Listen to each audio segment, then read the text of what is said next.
warahmatullahi wabarakatuh. Bismillahirrahmanirrahim. Alhamdulillahirabbil alamin. Wa bihi nasta'inu ala umuri dunya waddin. Wassalatu wassalamu ala sayyidil mursalin sayyidina wa nabiyyina wa maulana wa habibina wa syafi'ina Muhammadin wa ala alihi wa ashabihi bil ba'd. Bapak-bapak, ibu-ibu, jamaah salat kaum muslimin rahimahumullah, kembali mari kita sama-sama mengucapkan syukur alhamdulillah. Pagi hari ini oleh Allah Subhanahu wa taala kita dimudahkannya bisa datang ke masjid untuk melaksanakan salat fardhu subuh berjamaah.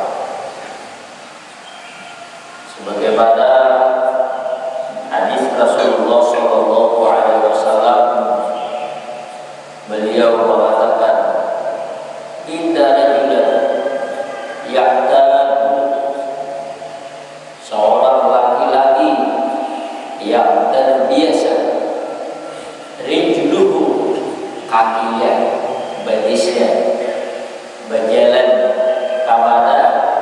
Ke masjid. Beliau mengatakan, "Fal yashhad hendaknya masjid." Saksikanlah seorang laki-laki yang selalu kakinya pergi ke masjid.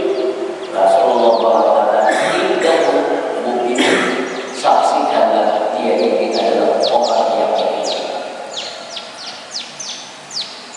Sebagaimana kalimat kata-kata orang bijak, seorang yang sangat terkenal di kalangan kita dan beliau termasuk pejuang kemerdekaan bangsa kita Indonesia ini.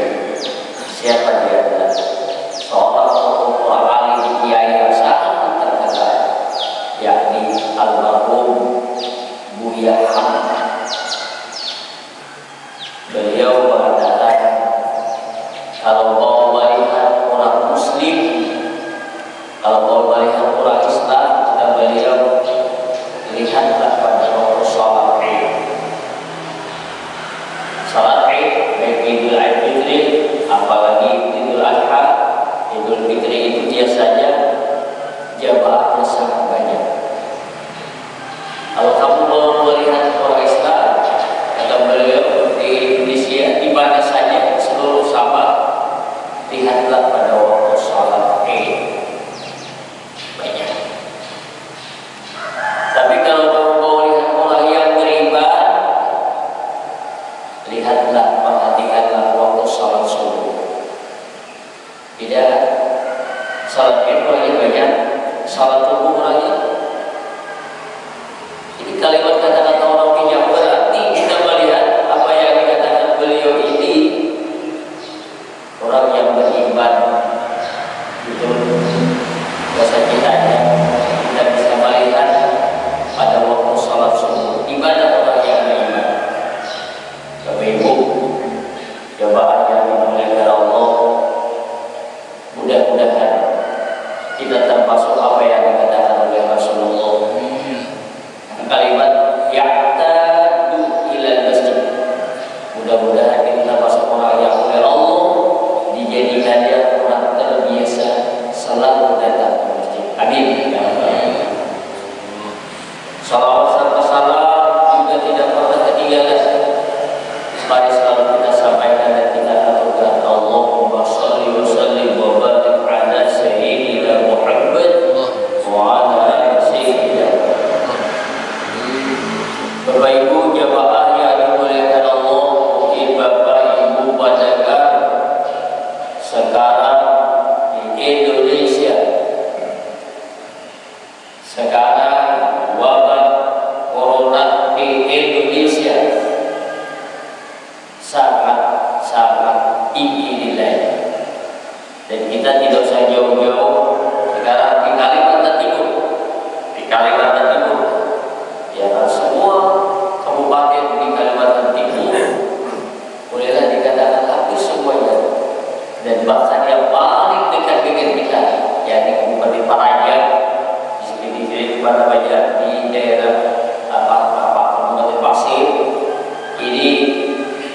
sampai hari ini. Kalau berangkat semalam ke Kalimantan Timur, semalam sehari yang meninggal 2.000 orang. Tapi itu beberapa kabupaten 2.000. Jadi kita dijauhkan parah. Mari kita baca doa sebagaimana yang dikatakan Rasulullah. Pertama, doa sayyidul istighfar. Tidak ada jalan lain kita sekarang. Kita hanya bermohon meminta kepada Allah. Apalagi dalam keadaan sekarang dilakukan PPKM, istilahnya kan, waduh sekarang sangat ketat. Bahkan di Jakarta, bahkan direncanakan sampai bulan Agustus nanti akan diperpanjang. Ini menambah, sudah kita kata bala yang seperti ini. Kebetulan lagi juga pekerja para bisnis ini ekonomi, ya kan? Sekarang di Jawa sudah berapa ribu orang yang kerja di hotel sudah dirumahkan. Bahasa kita aja sudah ada setor pegawai itu, karena pegawai juga ada di rumah, berarti kan karena digaji. Sementara hidupnya tergantung dengan demikian. Jadi ini masalah, ada masalah penyakit, ya kan? Masalah yang sudah hampir 2 tahun ini, ditambah lagi penyakit ekonomi lagi, ya kan? Jadi ini sudah bahasa kita aja, kita sangat berharap, berdoa, memohon, hanya meminta kepada Allah Subhanahu wa taala. Ayo mari kita baca doa sayyidul istighfar. Bismillahirrahmanirrahim. Allahumma anta rabbi la ilaha illa anta khalaqtani wa ana 'abduka wa ana 'ala 'abdika wa wa'dika mastata'tu a'udzu bika min syarri ma sana'tu abu'u laka bi ni'matika 'alayya wa abu'u bi dhanbi faghfir li fa innahu la yaghfiru dhunuba illa anta. Allahumma anta rabbi la ilaha illa anta 'alaika tawakkaltu wa anta rabbul 'arsyil 'azim. Masya Allah kan wa ma lam yasha lam yakun, la haula wa la quwwata illa billah al-'aliyyil 'azim. A'lamu anna Allah 'ala kulli syai'in qadir wa anna Allah qad ahata bi kulli syai'in ilma wa inni a'udzu bika min syarri nafsi wa min syarri kulli dabbatin anta akhidhu bi nasiyatika inna rabbi 'ala siratin mustaqim. Bapak Ibu jamaah yang dimuliakan Allah Subhanahu wa taala, dalam Al-Quran Allah Subhanahu wa taala mengatakan, wa man a'rada an dzikri fa inna lahu ma'isyatan dhanka wa nahsyuruhu yawmal qiyamati a'ma. Siapa yang berpaling an-dzikri daripada bagingan aku. Allah mengatakan siapa yang berpaling, artinya apa? Siapa akan ampun, ya kan? Siapa akan mau an-dzikri bagingan aku, wa inna lahu ma'isyatan dhanka. Sesungguhnya baginya diberikan oleh Allah ma'isyatan, kehidupan, keadaan di dalam dunia. Apa dikatakan oleh Allah Ta'ala? Wa inna lahu ma'isyatan dhanka, kehidupan yang samsara. Jadi ini dalam ayat ini pertama, kalau ingin kita hidup di dunia ini jangan samsara, banyak-banyaklah kita mengingat Allah. Banyak-banyaklah kita beribadah kepada Allah. Saat ini manusia kalau diajak untuk berbuat ibadah kepada Allah, kita yang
negara ini dan negara ini yang paling kuat di dunia. Tapi oleh Allah Subhanahu wa taala dia berubah, ya kan? Akhirnya negara Soviet ini satu negara merdeka, akhirnya sekarang sudah berkurang, sudah banyak yang sudah keluar daripada genggamannya Soviet, maka merdeka, ya. Dan lalu di sini dan kita pada saat ini dalam keadaan yang saat ini, kalau kita Indonesia ini ada peperangan lawan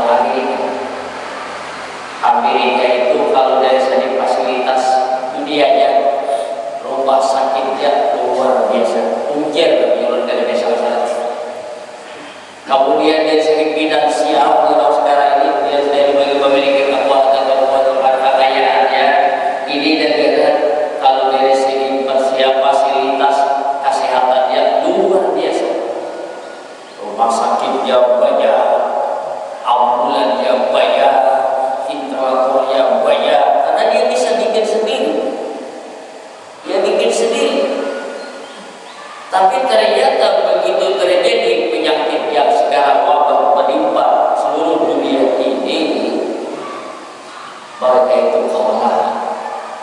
Negara Eropa, negara kaya.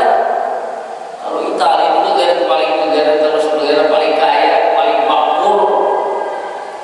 Dan kira-kira ada peperangan lawan kita punya dulu kalau dari segi makanan aja dulu. Jadi impoknya kekuatan fisik orang-orang Eropa di Arab. Karena mereka itu dari segi kebersihan luar biasa, makanan yang bergizi luar biasa, ya. Kemudian orang sumber daya manusianya luar biasa. Tapi begitu terjadi wabah penyakit ini, tunjukkan negara mana yang bisa, tunjukkan negara mana, bahkan sampai sekarang masih nomor 1 paling banyak karena COVID di dunia, Amerika. Jadi ini termasuk contoh bahwasanya Allah menyatakan ini orang paling Arab. Jadi kalau kita membaca sejarah mulai dari dulu, ya kan, mulai dari dulu zaman Raja Namrud, siapa orang yang bisa ya mengalahkan Raja Namrud? Saking Namrud itu orang yang paling hebat, paling kuat di dunia. Tapi ternyata oleh Allah Subhanahu wa taala ingin membuktikan kekuatan Allah untuk mematikan Namrud ini hanya seekor lalat yang kecil masuk ke dalam lubangnya mati. Ini kan salah satu di antaranya. Terus ke bawah lagi zaman Raja Fir'aun. Fir'aun ini orang yang kaya, luar biasa kekayaan yang Fir'aun. Sudah kaya orangnya, kuat orangnya, sehingga menurut ayat di dalam surah Yunus ayat 88, Rabbana innaka ataita Fir'aun wa malahu zinatan wa amwalan fil hayatid dunya liyudillu an sabili Rabbana bis ala amwalihim washdud ala qulubihim hatta yarawul adzabal alim. Nabi Musa berdoa, Rabbana hai Tuhan kami, innaka ataita Fir'aun, engkau telah memberikan kepada Fir'aun wa malahu zinatan, Fir'aun diberikan oleh Allah SWT dari segi finansial, jangan-jangan kayak ini rumahnya mahal, mobilnya hebat, ya. Kemudian wa amwalan, jadi diberikan oleh Allah SWT untuk dunia luar biasa, zinatan wa amwalan fil hayatid dunya. Ternyata Fir'aun ini liyudillu an sabilillah, dapat harta yang banyak, dapat kekayaan yang banyak, bahkan yang banyak oleh Allah dijadikan dia orang yang sesat. Jadi kesekitannya hidup jiwa, hidup nyawa segalanya, tapi kan dia jadi orang baik, jadi orang sesat. Jadi manusia sekarang di dunia ini nilainya ada, sugih, kaya, tapi bukan beribadah kepada Allah, tapi bukan untuk menolong orang-orang yang miskin, tapi bukan memperhatikan hanya untuk menumpuk harta. Ini taubatnya sama lawan Fir'aun. Lalu apa yang terjadi? Allah menceritakan Nabi Musa berdoa, Rabbana is'ala amwalihim. Kata Nabi Musa, ya Allah, hancurkanlah semua harta yang dia miliki. Washdud ala qulubihim, jadikanlah hatinya tuh bahasa kitanya rasa takut. Ya kan? Sekarang kita butuh orang kaya sekarang takut. Orang kaya sekarang takut. Ya kan? Dijadikan padahal kaya benar tapi takut. Tadi takutannya dapat. Iya, termasuk diantara takutan lawan terullah, ya. Takutan lawan penyakit. Washdud ala qulubihim hatta yarawna jabal, sampai dia akan melihat ada yang sakit. Ternyata doa Nabi Musa dikabulkan oleh Allah Subhanahu wa Ta'ala. Siapa orang-orang yang berada di belakangnya Fir'aun, di antaranya Haman, hancur. Siapa orang yang kaya di belakangnya Fir'aun, yang Qarun, hancur. Hancurlah semuaan. Fir'aun yang habis, Qarun yang habis, bahkan Hamannya habis. Bahkan baru ceritanya lebih duluan yang kata balik itu adalah Qarun. Ya, Qarun dulu hartanya habis, ya. Yang terakhir Nabi Musa tenggelam di sungai ini. Bapak Ibu, ya bahaya dimuliakan Allah. Sekarang kita tidak ada jalan lain untuk mengatasi keadaan dunia yang sekarang. Yang pertama, banyak-banyaklah kita taubat kepada Allah Subhanahu wa Ta'ala. Banyak-banyak membaca astagfirullah, astagfirullah, astagfirullah, astagfirullah. Dan ini baunya, ya kan, ini yang tidak cadangan. Ya kan, kadang-kadang gaungnya tuh bahasa kita aja, cara gaungnya tuh kan nyaring. Padahal kalau kita menyuruh orang taubat, mengajak orang supaya beristighfar, menyuruh orang untuk supaya ayo ke masjid, ayo ke salat, ayo banyak berzikir, ayo banyak baca Al-Quran, kan ada modal apa? Adalah modal berapa biayanya kan? Ya, ada buat biaya itu sedikit-sedikit lah, mungkin buat apa namanya himbauan, ya, memerlukan kada terlalu banyak lah biayanya. Seluruh Indonesia ini kira-kira kalau melakukan yang demikian biayanya hanya beberapa ratus juta, ya, sampai miliar mungkin untuk membuat apa namanya selabaran itu. Begitu dapat ayo masyarakat kaum muslimin, orang yang beriman, kita tahu di Indonesia ini kan mayoritas orang beriman. Ya, mayoritas orang beriman. Ayo sekarang kita hidupkan untuk selalu zikir kepada Allah. Karena Allah mengatakan, "Wa man a'rada an dzikri fa inna lahu ma'isyatan dhanka." Sekarang terjadi ada demikian. Kita melihat sekarang, ya kan, kita melihat sekarang. Nah, lalu Allah Subhanahu wa Ta'ala mengatakan ceritanya ini akan diberikan oleh Allah Ta'ala keselamatan kehidupan yang sengsara. Sekarang ini sengsara sudah terjadi, ya kan, dapat sengsara. Kalau di kota-kota, apalagi sekarang kalau kita mendengar cerita sampai jadian yang beberapa bulan sebelum Indonesia, Malaysia itu negaranya ada keparakan kita ini kemajuannya luar biasa. Kalau dia ke Malaysia sampai berada di Putrajaya, melihat ibu kotanya Malaysia, ya kan, ibu kotanya Malaysia luar biasa, maju yang luar biasa. Dalam keadaan yang demikian, dilakukanlah lockdown sampai di negara yang sangat maju itu kayak otomatis ada lurahnya. Berarti kan sengsara kan, langsung dia mau jalan lagi, ya kan, ada yang masih mobil tapi mau jalan. Ini segala-galanya kegiatan seperti ini kan termasuk bagian daripada ma'isyatan dhanka. Jadi bukan hanya orang yang miskin yang sengsara itu, orang kaya sekarang sengsara itu. Daripada apa? Inilah tadi Allah Subhanahu wa Ta'ala, orang kaya, orang sugih, tapi dia bahasa kita itu a'rada an dzikrillah. Mereka tidak mau, semestinya dia yang paling bagus, yang paling baik kalau kita baca apa yang disampaikan oleh pemerintahnya. Brunei Darussalam, Perdana Menterinya, rakyatnya Rasulullah Mutia, dia menyuruh memerintahkan kepada semua masyarakat, ayo kita hidupkan tadarus Al-Quran. Kan ada banyak biayanya, ada banyak. Ayo hidupkan di masyarakat sebanyak-banyak membaca Al-Quran, banyak-banyak kita berzikir, banyak-banyak kita salawatan, banyak-banyak kita bersegalanya. Beliau demikian.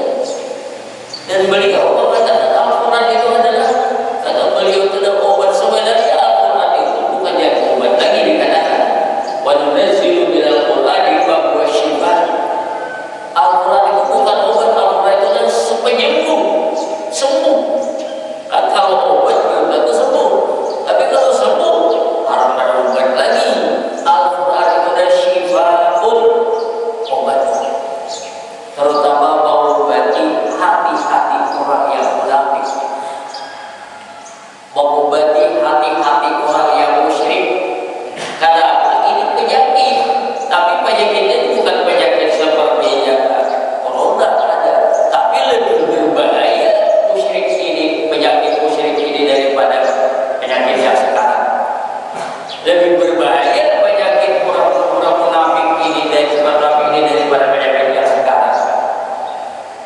Kalau orangnya sehat, badannya sehat, fisiknya sehat, tapi di dalam hatinya ada kemusyrikan, alhamdulillah kita, ini sangat berbahaya. Kenapa? Karena pikiran orang yang musyrik, pikiran orang yang munafik ini jauh daripada tuntunan Allah. Orang yang munafik, orang yang musyrik ini jauh dari pimpinan Allah, jauh di hatinya daripada iman. Kalau sudah manusia yang ada beriman, kita sudah mengatakan innal insana lafi khusrin illa alladziina aamanu. Sesungguhnya manusia dalam kerugian, siapapun orangnya, orang kaya, orang pejabat, siapa aja, illa alladziina aamanu, dia rugi kalau dia dalam keadaan tidak beriman. Maka oleh karena itu, yang pertama dulu kita ubati manusia ini, jangan ubat yang zahir ini saja, ubat yang batin dulu.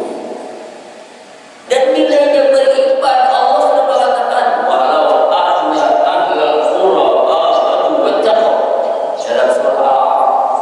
Seandainya orang di sebuah negeri, kata Allah, amanu, beriman, wattaqu, dan dia takwa kepada Allah, apa yang disuruh Allah dikerjakan, apa yang dilarang Allah ditinggalkan. Allah mengatakan la fatahna alaihim barakatin minas samai wal ardh. Allah akan membukakan rahmat yang turun dari langit dan rahmat yang keluar dari bumi. Tapi sekarang mana rahmat dari langit, mana rahmat keluar dari bumi? Kata orang yang ada beriman, dia akan berbuat kebaikan, tidak berbuat kebaikan di dunia, malah berbuat curang. Ada yang maksiat, yang dilarang Allah, ya, riba sudah di mana-mana, perzinahan sudah di mana-mana, pencurian sudah di mana-mana, dan bahkan pencuriannya bukan tabung-tabung, berapa triliun. Kalau kita mendengar ceritanya, satu aja yang terjadi sekarang Asabri, itu adalah operasi orang-orang abri, pensiunan abri, berapa triliun yang duit orang kekayaan di Indonesia hanya diambil beberapa orang manusia. Ini yang menimbulkan bala. Sudahnya kalau sudah yang banyak meninggalkan perintah Allah, sembahyang ada, puasa ada, zakat ada, maksiat luar biasa.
daripada ibadah kepada Allah, dan jauh kita mendengar nasihat-nasihat daripada orang-orang, daripada ulama, daripada orang-orang yang berilmu, jauh, ini akan berbahaya. Dan memang kian orang-orang, ini bahasanya itu kan musuh kita ini kan bisa mengatakan, karena Nabi mengatakan walan tarda anka al-yahud walan nasara hatta tattabi'a millatahum.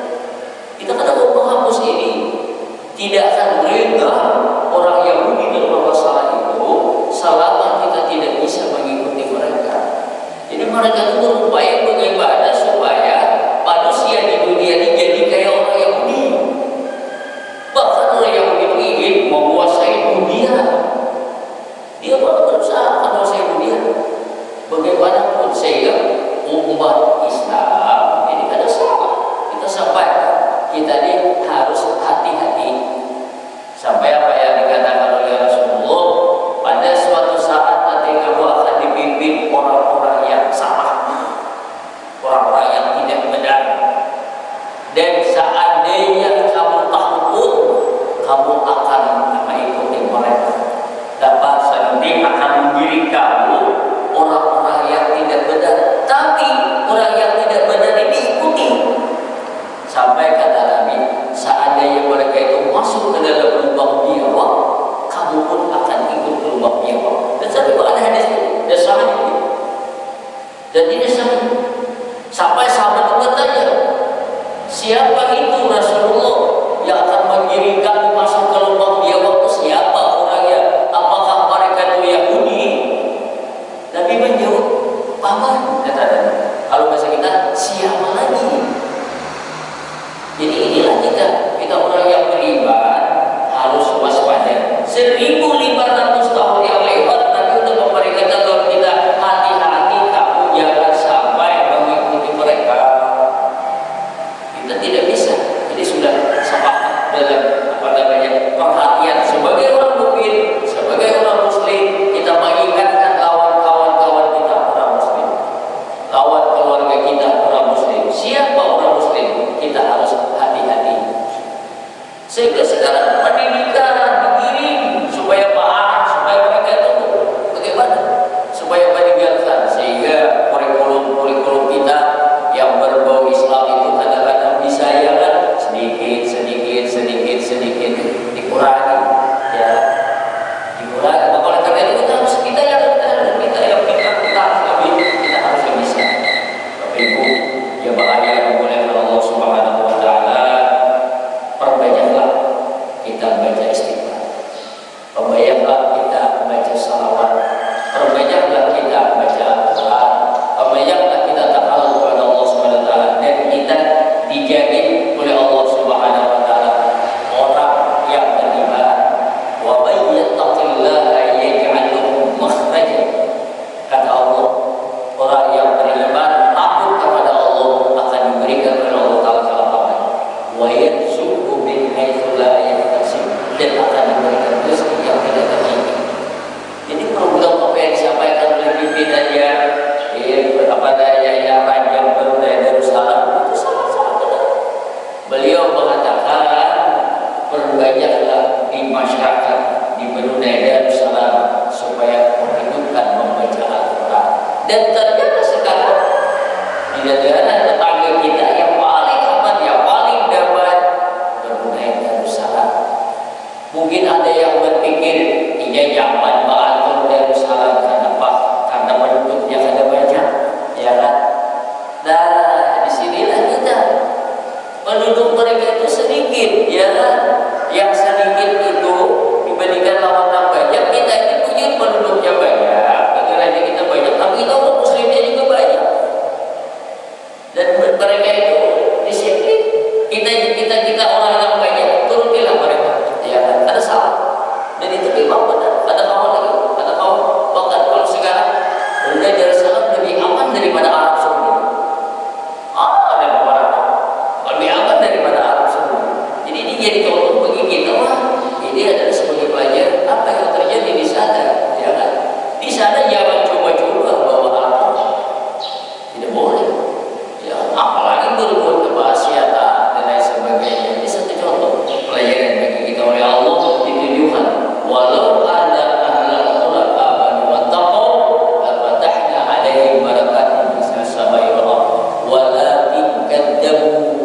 Wadah hanya tidak, tapi kebanyakan kata Allah mereka tidak percaya apa yang dikatakan oleh Allah Subhanahu wa Ta'ala. Manusia sekarang ada dipercaya lawan Al-Quran, ada percaya lawan Allah Subhanahu wa Ta'ala, ada percaya lawan Rasulullah SAW, percaya lawan saya. Saya ini apa? Saya ini pendapat manusia, ya kan? Orang paling penelitian manusia, ya kan? Tapi kalau Al-Quran ini bukan manusia, ini adalah Allah, inilah pemimpin dia ini. Kalau Rasulullah bilang malayat anil hawa in wa illa wahyuha, tapi tidak ngomong malaikat wahyu dari Allah. Jadi apa yang dikatakan Rasulullah sama dengan apa yang dikatakan oleh Allah. Tapi manusia lawan Nabi juga tidak percaya, lawan Al-Quran juga tidak percaya. Yang dipercaya adalah saya manusia. Cara manusia itu orang beriman kepada Allah bisa kita percaya, ya kan? Tapi kalau manusia yang tidak beriman kepada Allah, maaf, ya kan?